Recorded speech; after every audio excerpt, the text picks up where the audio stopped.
I mean, Because you have all the time in the world, eh. You know what I mean?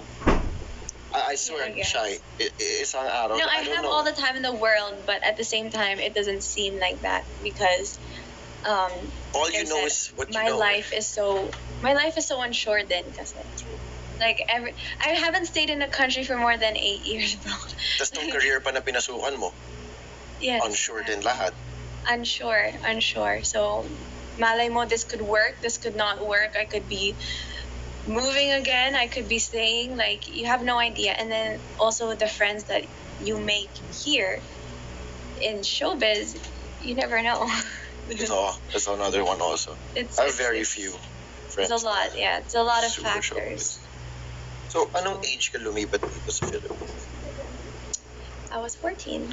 I was 14 years old, and just actually touching on the topic that you're just talking about, parang I feel like that's what stopped me from doing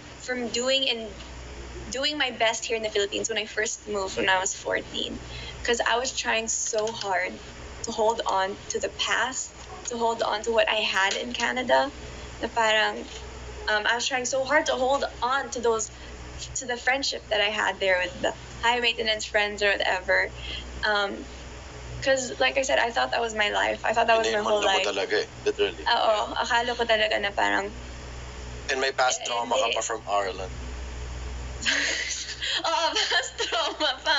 Diba? Na parang, hello, life goes on. Okay, I have to make sure that ako na lang mag-adjust. Like, you have no idea kung kaano kalala dati. Like, I would literally stay up all hours of the night just to make sure that I could keep in contact with them. I would make my mom spend hundreds of thousands of pesos. Okay, no? But like 100 pesos, 1,000 pesos to buy data para sure na I can talk to them. You know what I mean? Para sure na I won't be disconnected na. Parang there are so many times where I would be out. I would be in the mall or something, but I'm there, physically there, but I'm not mentally there. I'm glued to my phone trying to stay with them. And that's what kind of stopped my whole journey here in the Philippines. Feeling ko lang, that's why I could never really truly open up my heart and give it my all. First time. Yeah, the first time. Because I was and that was years, mga 3 4 years na parang that was my mindset. And I was like, no. If I lose these friends, wala. Because another thing that made it hard. So when I was here in the Philippines, I would just stay at home. Like, I didn't have friends. Like, yeah, language barrier I didn't go to school here. Yeah, no. May language barrier. In the language barrier, so a lot of people are like, you know, English is so they won't. Diba? Like, to this day, I get that, bro. To this day. Yeah. And I'm born and raised in the Philippines, bro. Exactly. So, ayun. But at least you went out, you went to school, you met friends organically, you know what I mean? For me, the only friends that I would make is if I had a commercial shoot. And it's only a one-day shoot, so I see these people and I never talk to them again. Temporary friends. Yes. Like my friends from abroad. Taping friends, mga ganon. So, I feel like that's why I felt like I needed to hold on so tightly to my friends in Canada. Kasi kung wala sila, wala akong dito. Like, I have no friends here, so what would I fall back on? Parang ganun. So, what would I be? And then that's why I became so close to my family. Alam mo, sasabihin ko pa lang yun. Isa-segue ko yun eh. Sasabihin ko na, alam mo, sa tingin ko, kaya rin yung mismong support group mo, it's your family kasi sila yung talagang constant sa buong buhay mo eh. And of course, di ba? I mean, not everyone is as lucky as us na constant yung family sa buhay nila, pero kumbaga ikaw, you made the most of it. Mm-hmm. Oh my God, why am I tearing up? This is so weird. Anyway. But I don't know why it's been so long since I even like talked about it. Like this. We're only Guys, it's not that deep. Okay na ako. We're only in the third talking point too. I know. But yeah, I mean, because I really do consider those 3 years like a really, really dark time in my life. Parang not just because wala akong friends or something. I mean, it was a huge stop then for my family. Like, me and my whole family would get into legit fights. Like, my sister would be like, you know, like, we would be like legit fighting. I'd be like, I want to go back to Canada. I don't want to be here anymore. Like, it's so hard because my family's not even here. Like, I'm alone here. Like, I have my tita, naman, but like, iba talaga kung if your sister's here, if your parents are here. So parang, it was really hard. I would cry and I would fight like at least like once a month for how long, saying like I hate it here, I don't want to be back here. And I know it's super hard then for my parents to like, to see your child parang say how much she hates her life, you know what I mean? And like I could tell that they really wanted to be here and like help me and support me, but they can't because they have their own responsibilities in Canada.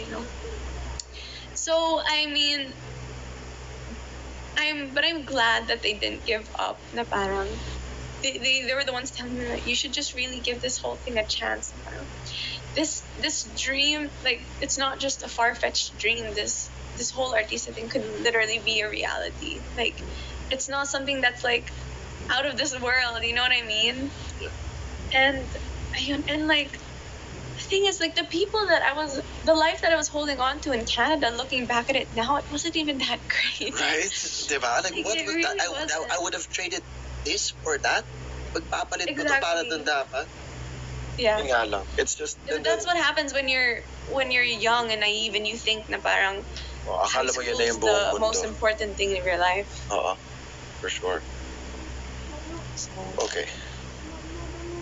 So we'll talk about Manila more later. But ito isang interesting thing na gusto ko lang sana mapag-usapan because I think this is the first, like, you'll be the first person who I really get to talk to about something na ganito, who's in the same situation, diba? So, like, can you explain to me what it's like living in an all-female household? Right? Like, yeah, sure. sige. Before And then- that, just want to shout out, hi Miss Darla and hi Doc Sassy. I know Hi, that. Donna. Anyway. Dinaglag mo na mamagandang buhay kami. But okay lang. Sige. Okay. Let me just start again so we have a cutting point. Go. So, yun nga, what was it like growing up in a all-female household? Can I just say, gusto ko lang ipasok to kasi I found it funny kanina how your parents, your mom and your stepdad got married at your age and now you're planning a wedding for your mom. Isn't it funny how I didn't life even just think goes? of that. Diba? Kanina naisip ko lang nung kinakwento ko. Yeah, I'm Funny planning how a life wedding, goes but not my wedding. Yeah, I know, Grabe but naman yun. still, dude. Kinda. Yeah. Kinda nuts. Yeah.